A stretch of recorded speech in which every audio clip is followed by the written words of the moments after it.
Islam itu tidak bertentangan dengan pengetahuan, tapi jangan kau terfokus dengan suatu pengetahuan di mana dengan sadar atau tidak sadar kau geser posisi Allah sebagai subjek. Sebagai subjek kamu geser menjadi objek. Iya, dia mati karena ono, karena santet. Disantet orang mati. Ya gimana kita ya? Dia mati apa kagak ya urusan Allah. Santet kena apa tidak ya urusan Allah. Kan alaiha nahya wa alaiha namun wa biha nub'atsu insyaallah taala. Wa ayatul lahum, dan suatu tanda bagi mereka, lahum bagi mereka, ayah tanda-tanda, maksudnya tanda-tanda kekuasaan Allah, lahum bagi mereka, alal ba'si, di antara mereka nanti akan dibangkitkan, ada kehidupan yang namanya hari kebangkitan. Ya, wa ayatul lahum khobarun muqaddamun, menjadi susunan khobar muqaddam. Nah, ini bahasa nahu, ilmu nahu. Wa ayatul lahum menjadi susunan khobar muqaddam, artinya khobar yang didulukan. Ini yang pernah ngaji nahu mesti paham, kayak Bang Opik tuh insya Allah sudah mengerti. Jadi di dalam nahu itu ada susunan mubtada khobar, ada khobar muqaddam, mubtada muakhar. Kalau dalam bahasa Indonesia subjek dan predikat. Mubtada itu subjek, khobar itu predikat. Dalam ayat ini predikatnya didahulukan, ya, subjeknya diakhirkan, begitu. Khobar dalam pengertian ilmu nahu apa? Mubtada khobar, mubtada itu isim, ya, yang jatuh di awal kalimat, isim yang marfu. Apa tandanya marfu? Dhammah atau dhammatain.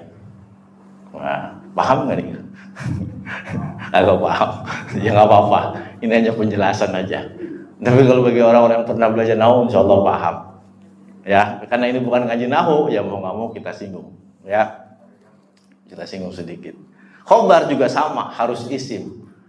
Ya, yang jatuh letaknya setelah mubtada. Tapi ini dibalik, khobarnya ditaruh di depan, mubtadanya taruh di belakang. Begitu maksudnya, disebut khobar muqaddam. Al-ardul maitatu, yaitu bumi yang mati. Ya. Suatu tanda kekuasaan Allah bagi mereka adalah ardul maitatu, bumi yang mati. Ahyainaha, dan aku menghidupkannya. Kami menghidupkannya. Al-ardul maitatu bitakhfifi wa tasydidi. Al-ardul maitatu bisa dibaca mayyitatu, ya, bitasydidi wa takhfifi. Kita Imam Hafiz mayyitatu, ya. Jadi wa ayatul lahumul ardul maitatu, itu qiraahnya kita. Tapi qiraah yang ada di Maroko, ayatul lahumul ardu mayyitatu. Bedanya di situ. Itu disebut bitakhfif wa tasydid. Ahyainaha, kami menghidupkannya. Yakni bil ma'i, dengan air.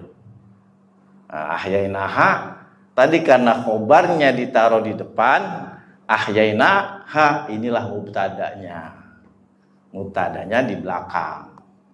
Ya, ahyainaha kedudukannya dalam ilmu nahwu disebut mubtada.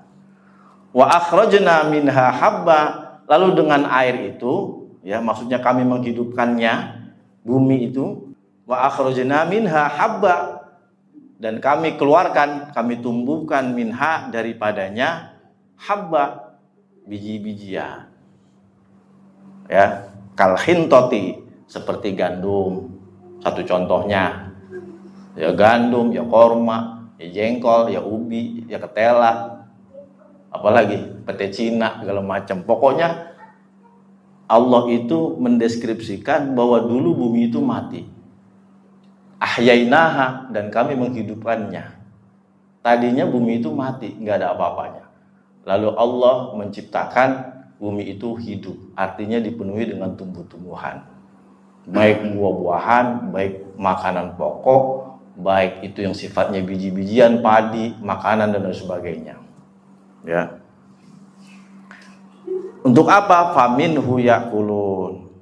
Darinya itu faminhu yakulun, mereka makan. Wa ja'alna fiha jannatin min nakhili wa anabi wa fajjarna fiha minal uyun. Kemudian ayat selanjutnya itu.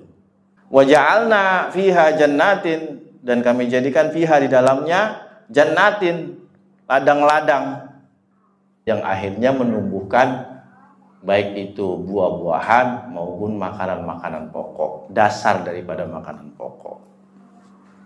Wa ja'alna fiha jannatin min nakhilin,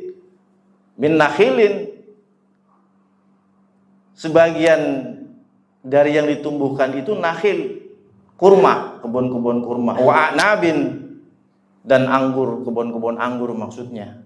Wa fajjarna fiha minal uyun, dan kami pancarkan fiha di dalamnya bumi itu minal uyun, sebagian mata air. Ya.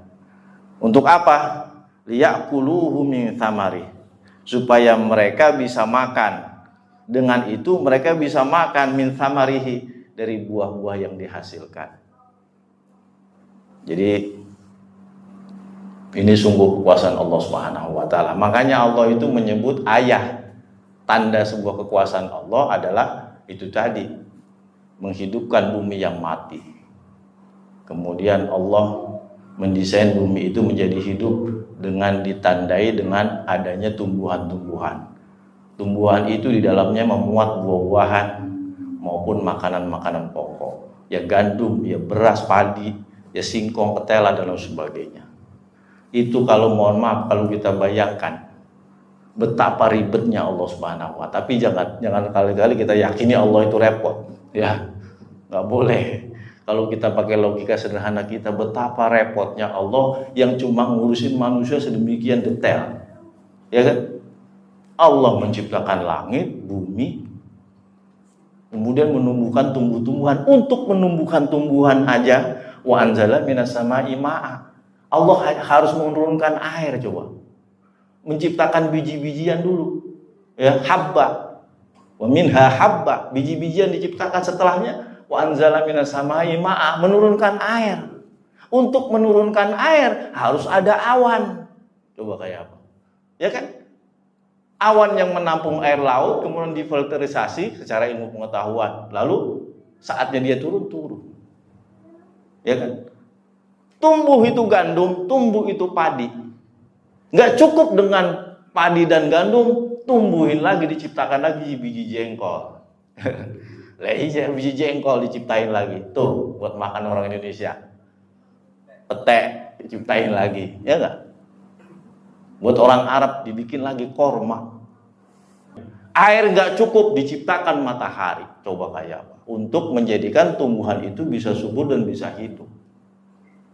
Tidak cukup berhenti di situ. Ini untuk manusia, Bu, untuk kita, al-insan. Allah mendesain kehidupan itu untuk siapa? Untuk manusia, bukan untuk siapa-siapa. Hewan itu diciptakan untuk menopang kehidupan manusia. Nggak cukup di situ. Lu kayak apa kita bayangin, ya Allah? Gara-gara manusia Allah dibikin repot kayak begitu. Maksudnya secara nalar kemanusiaan. Sekali lagi jangan dibilang Allah itu sibuk kerepotan. Ya yas'aluhu man fis samawati wal ardi kullu yaumin huwa fi sya'an. Fa bi ayyi ala rabbikuma tukadziban. Apa-apa yang ada di langit dan di bumi semua meminta kepada Allah. Kullu yaumin huwa fi sya'an. Setiap hari, setiap saat huwa fi sya'an. Allah dalam keadaan sibuk. Maksudnya sibuk bukan berarti Allah kerepotan. Jangan salah. Betapa Allah itu menyempurnakan, memberikan kebutuhan yang begitu mendetail kepada makhluk yang namanya manusia.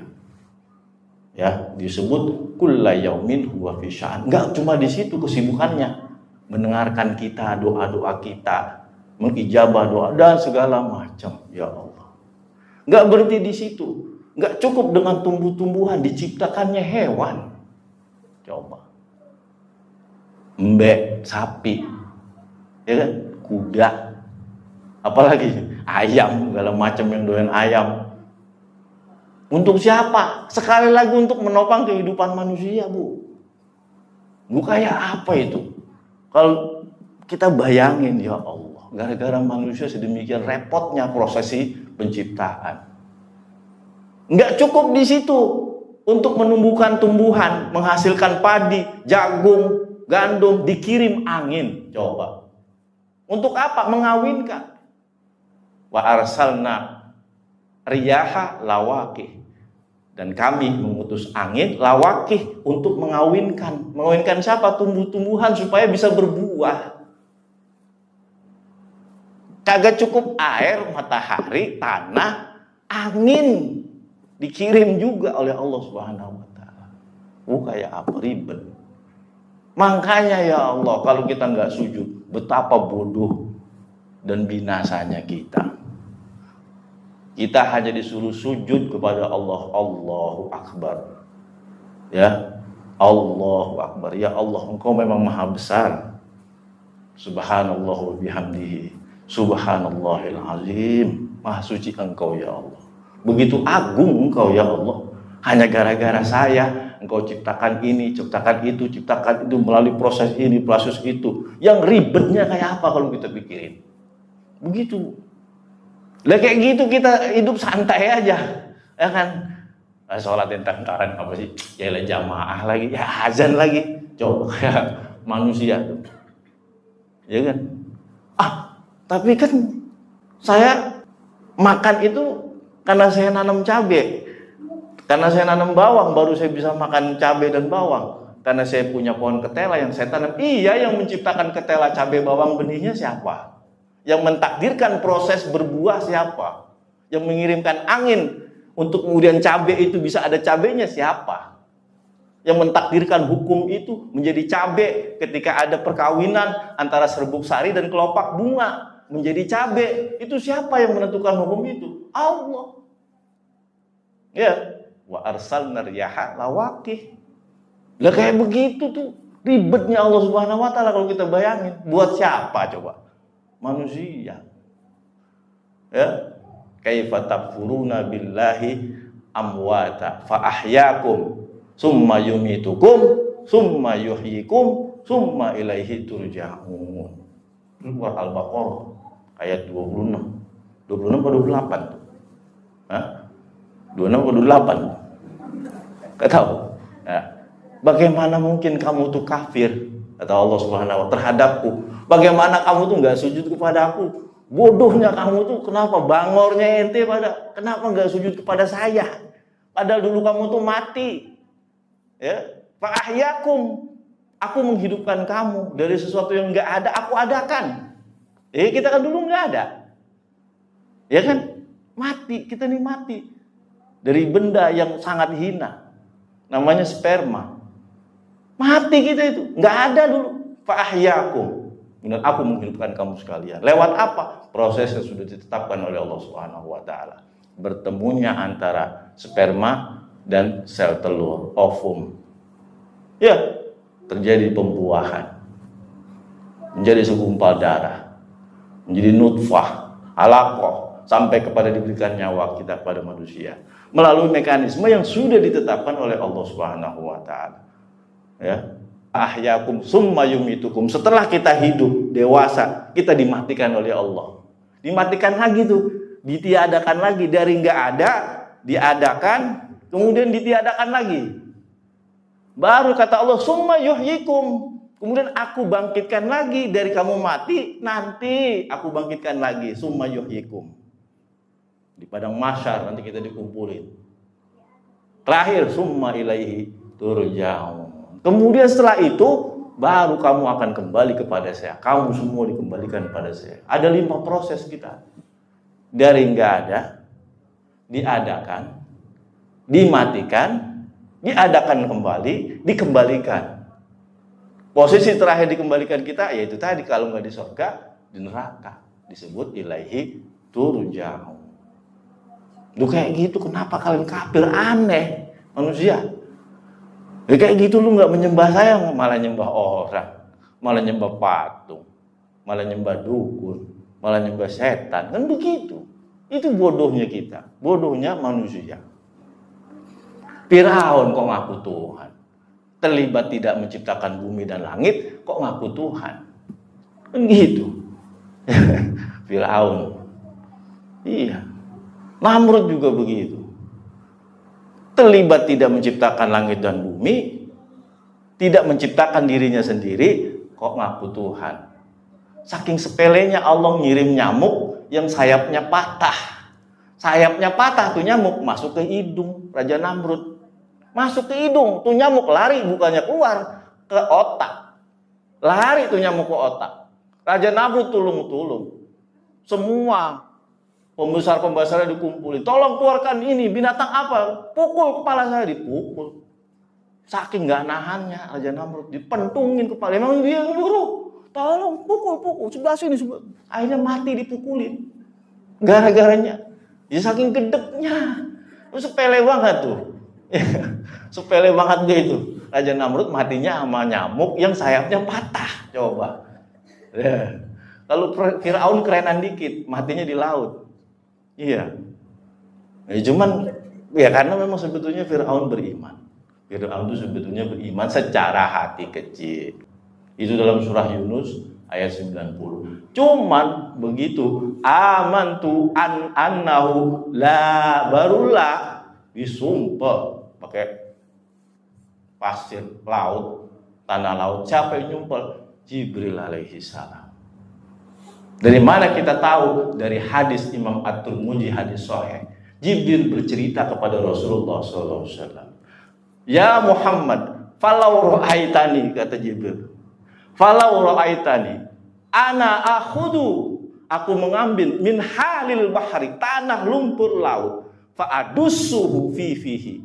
Ya Muhammad, kalau kamu tahu pada saat itu seru, man. Kalau bahasa kita, seru dah, man. Aku ngambil air, aku ngambil lumpur laut, ya, atau Rasulullah dalam hadis Tirmidzi sahih. Kemudian aku sumpelkan kepada mulutnya fihi, ya, fa'adussuhu fihi.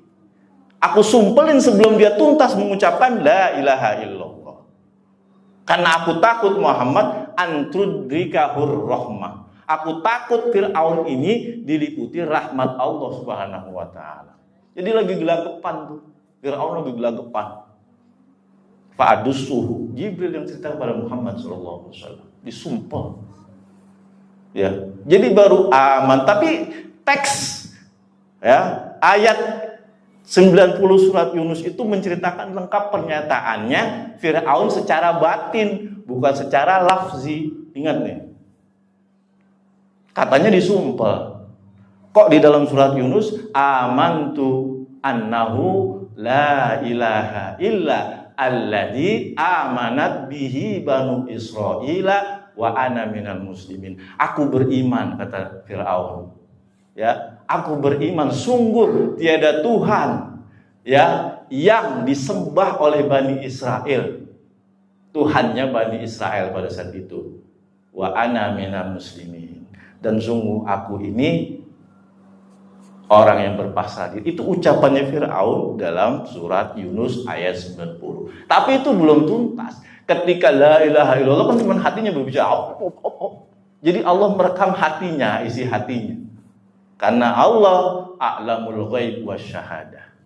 A'lamus sirra wa akhfa. Allah tuh maha mengetahui, mau mendeteksi yang sir maupun yang jahar. Gitu maksudnya. Disumpel. Saking sewetnya itu, saking sentimennya. Sentimen, malaikat punya sentimen, Bu, hati-hati. Lah bener. Kata siapa malaikat gak punya sentimen? Punya. Itu buktinya. Ya, antudrikahur rahmah. Aku takut Firaun itu diliputi rahmat, makanya aku buru-buru sumpel mulutnya. Contoh malaikat punya sentimen, ya, dalam hadis jelas ada orang yang bermajlis taklim, nggak niat sungguh-sungguh majlis taklim, ya, duduk cuma nyari temannya. Malaikat protes, ya Allah si fulan nggak bermajlis, dia cuma nyari temannya. Enggak, kata Allah, dia tetap mendapatkan rahmatku. Lah protes malaikat, gitu. Enggak, tetap di majelis itu pokoknya orang duduk mau ngantuk, mau nyariin temen kayak Pokoknya dapat rahmat kata Allah. Coba, punya sentimen Bu. Jadi ketika ini kita cerita Fir'aun, ketika Fir'aun itu menyeberangi lautan, ya, wa auhayna ila Musa anidrib bi asokal bahar fanfalaqa kata Allah. Ketika aku wahyukan kepada Musa, ya Musa, pukullah laut itu. Maka dipukul oleh Musa. Fanfalaqa, laut itu terbelah. Turunlah itu Musa dalam posisi dikejar oleh pasukan Fir'aun. Turun menyeberangi lautan. Setelah mau sampai di pertengahan, 3/4 jalan lah, Fir'aun itu sudah di tepi laut yang sudah jadi jalan. Laut itu karena dibelah. Nggak langsung Fir'aun itu turun. Heran, Fir'aun itu diam dulu semuanya. Pasukan berhenti. Ini Musa ini jago sihir katanya. Ya, hati-hati ini. Dalam masa pertimbangan oleh para petinggi-petinggi raja, Jibril lagi-lagi ini ulahnya Jibril alaihissalam. Ya, saya nggak ngarang-ngarang. Kalau Anda baca kitab tafsir, Ibnu Katsir dan kitab-kitab tafsir yang lainnya sama menceritakan itu. Ya. Jadi begitu mau turun mereka mikir, wah, jangan-jangan ini jebakan, jangan-jangan ini sihir. Mikir dulu Fir'aun. Tapi hebatnya Jibril, naik kudanya cewek, perempuan. Serius. Jibril tuh naik kudanya bohai montok. Udah serius ini yang cerita bukan saya. Pokoknya kuda itu dihias. Kalau bahasa kita kuda pengantin tuh, yang ada matanya digitu-gituin tuh. Iya, ada hias-hiasannya. Kebetulan kudanya Fir'aun ini belum kawin berapa bulan. Beneran ini, dan serius. Disalib sama Jibril tuh, suku. Nggak tahan melihat kuda yang dinaiki dan tunggangi oleh malaikat Jibril yang begitu bohai bin Baheno. Akhirnya kudanya Fir'aun ngejar. Nggak kuasa mengendalikan ini Fir'aun. Jangan dikira Fir'aun tuh nggak berhenti begitu melihat, mikir gitu. Mikir. Pergi. Bahasa kita lalu. Wah, ini jahat kok tiba-tiba bisa, itulah. Begitu kuda Jibril lari kenceng, nggak cakep kudanya, diikutin sama kudanya Fir'aun. Lah ini bukan cerita saya. Ya silakan ibu kalau nggak percaya. Lihat kitab tafsir Ibnu Katsir. Diikuti. Akhirnya kan begitu naik Fir'aun, Musa alaihissalam bersama rombongannya Bani Israel, mereka sudah berada di 3/4 baru ditenggelamkan oleh Allah Subhanahu wa taala. Ketika ditenggelamkan itu tadi ucapan terakhir Fir'aun, amantu annahu la ilaha illa alladzi amanat bihi banu Israil wa ana minal muslimin. Tapi enggak tuntas. Begitu pertengahan kalimat itu keburu disumpel, cuman hatinya yang bicara ada tuh, gelagapan, mati. Allah tidak menerima taubatnya. Jadi sentimen, jangan salah, mereka punya sentimen, bro. Iya, nah, tapi sentimennya dibenarkan. Kalau kita sentimennya beda. Manusia sentimen sama orang jangan dibagi dia. Gitu. Nah, kita nggak boleh begitu.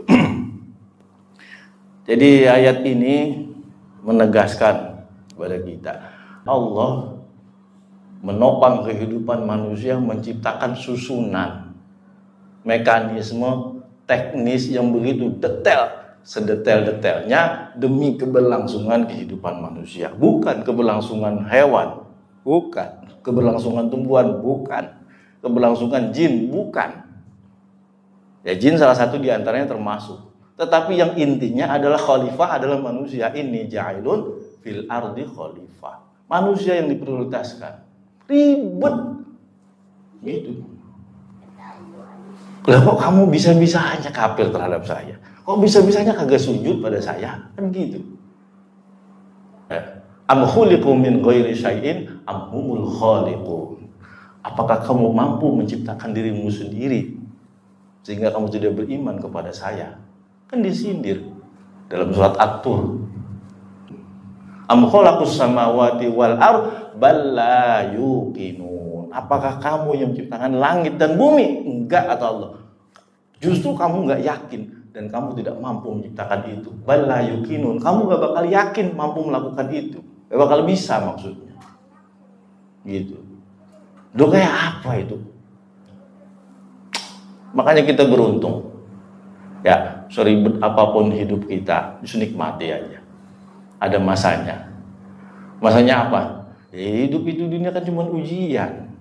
Gitu. Hidup yang sesungguhnya nanti di alam akhirat. Disitulah bahwa kita hidup sesungguhnya abadan abadan. Ya kalau nggak pengen ada ujian, jangan hidup di dunia. Dunia tempat keluh kesah, tempatnya fitnah, tempatnya perkataan-perkataan yang tidak benar, tempatnya tipu daya, lahun walai, permainan. Ya itu di dunia. Kalau pengen lepas dari itu ya solusinya qaid, mati, baru bebas. Jadi jangan panik ketika kita menghadapi hal kayak gitu, difitnah, dicaci, diuji, ya kan, diberikan cobaan segala macam. Ya tenang saja. Itu semua hanya pertunjukan Allah Subhanahu wa taala. Annallaha ala kulli syai'in qadir. Kita hanya disuruh nonton kekuasaan Allah Subhanahu wa taala di muka buminya Allah Subhanahu wa taala. Enggak usah bingung, enggak usah heran.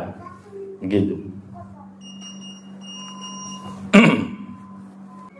Liyaqulu min thamarihi, bisa dibaca sumurihi, bisa dibaca samarihi. Bi fathataini wa bi dhammataini. Ya, maksudnya bi fathataini bi dhammataini itu. Liyaqulu min sumurihi, boleh sumurihi dibaca. Liyaqulu min samarihi, boleh. Ai samaril mazkuri minan nakhili wa ghairihi. Yani buah-buahan yang tersebut tadi min nakhilin, salah satu diantaranya adalah kurma wa ghairihi, dan selainnya. Maksudnya selain kurma ya anggur, apel, jeruk, apalagi itu, pisang, nanas dan sebagainya. Wa ma amilathu aidihim afala yashkurun, dan apa-apa yang tidak diusahakan oleh tangan mereka. Jadi adanya buah-buahan yang tidak ditanam oleh mereka maupun yang beli, artinya wa ma'ablatu aidihim itu maksudnya tidak diusahakan oleh tangan mereka. Mereka mendapatkan itu tetap aja. Itu yang punya Allah Subhanahu wa taala. Kamu nanem enggak nanem, yang namanya pisang itu adalah ciptaan Allah. Yang namanya adanya pisang karena takdir Allah melalui proses itu tadi. Proses perkawinan antara serbuk sari dan kelopak bunga. Ada proses angin yang menghembuskan, ada proses hujan, ada mata air yang memancarkan dari bumi untuk menyiraminya.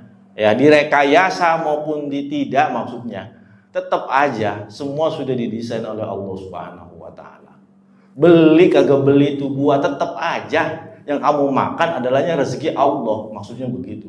Wa ma amilathu aidihim, yang kamu lakukan maupun yang tidak dengan tanganmu sama saja. Dasarnya surat Yasin begitu, mengajak kita kepada pengetahuan iman kepada Allah Subhanahu wa taala yang tinggi, tauhid kepada Allah Subhanahu wa taala yang tinggi. Gitu. Kenceng kita. Ya. Sama aja dah, pokoknya apapun yang kamu makan, ketela kayak yang kamu tanam, yang kamu rekayasa dengan sebuah sistem perkebunan yang menghasilkan yang buah-buah yang terbaik, tetap aja itu semua kudrat dan iradahnya Allah Subhanahu wa taala. Kalau Allah bilang gagal, gagal. Kalau Allah bilang jadi, yang terbaik jadi. Kalau Allah bilang kena hama, hama. Iya. Mau kita bisa apa? Gak bisa apa-apa kecuali biiznillah, atas ketentuan Allah Subhanahu wa taala. Jangan main-main dalam urusan tauhid. Problematika zaman sekarang, zaman akhir adalah itu tadi. Problematika tauhid di mana kita tempatkan Allah itu sebagai subjek yang tidak mutlak. Paham, subjek tidak mutlak. Ya. Manusia itu hidup karena ada jantung, betul, tapi tidak hakikat. Yang hakikat Allah. Manusia hidup karena Allah, yang menghidupkan Allah. Alaiha nahya wa alaiha namut wa biha nub'atsu insyaallah. Kita ini ada karena Allah yang mengadakan, dan tidak ada otomatis karena Allah yang mematikan. Kena corona dia mati, tidak hakikat. Tapi yang hakikat tetap aja kita harus mengatakan karena Allah yang mematikannya, karena Allah Dia mengambil ruhnya, bukan karena coronanya. Gitu. Manusia bisa hidup, tidak akan bisa hidup tanpa jantung, tanpa paru-paru. Iya. Tapi apakah jantung dan paru-paru diciptakan lebih dulu daripada tanah? Adam yang diciptakan dari tanah. Kalau kita ada pertanyaan seperti itu, apa jawaban kita? Adam diciptakan emang karena dari paru-paru? Bukan, dari debu. Sebelum jadi paru-paru dan jantung, Adam terlebih dahulu jadi debu, jadi tanah, lalu kemudian dengan izin Allah dan ketentuannya baru jadi manusia, baru ada paru-paru, baru ada jantung dan lain sebagainya, baru ada darah. Kalau begitu pengetahuan kita semua tidak menembus kepada arah yang lebih hakikat. Apa Allah yang hakikat? Udah titik. Gitu. Emang nggak boleh belajar pengetahuan? Boleh. Islam itu tidak bertentangan dengan pengetahuan, tapi jangan kau terfokus dengan suatu pengetahuan di mana dengan sadar atau tidak sadar kau geser posisi Allah sebagai subjek. Sebagai subjek kamu geser menjadi objek. Iya, dia mati karena ono, karena santet. Disantet orang mati. Ya gimana kita itu? Ya. Dia mati apa kagak ya urusan Allah. Santet kena apa tidak ya urusan Allah gitu. Alaiha nahya wa alaiha namut wa biha nub'atsu insyaallah taala. Demikian apa yang bisa kita sampaikan karena waktu isya sudah masuk. Akhirul kalam, enggak ada yang perlu ditanyakan ya? Ya? Enggak ada. Ya karena waktu isya sudah masuk. Billahi taufiq wal hidayah. Akhirul kalam. Wassalamualaikum warahmatullahi wabarakatuh. Wallahu a'lam bishawab.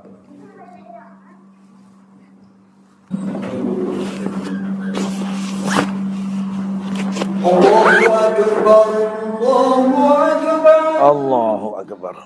Allah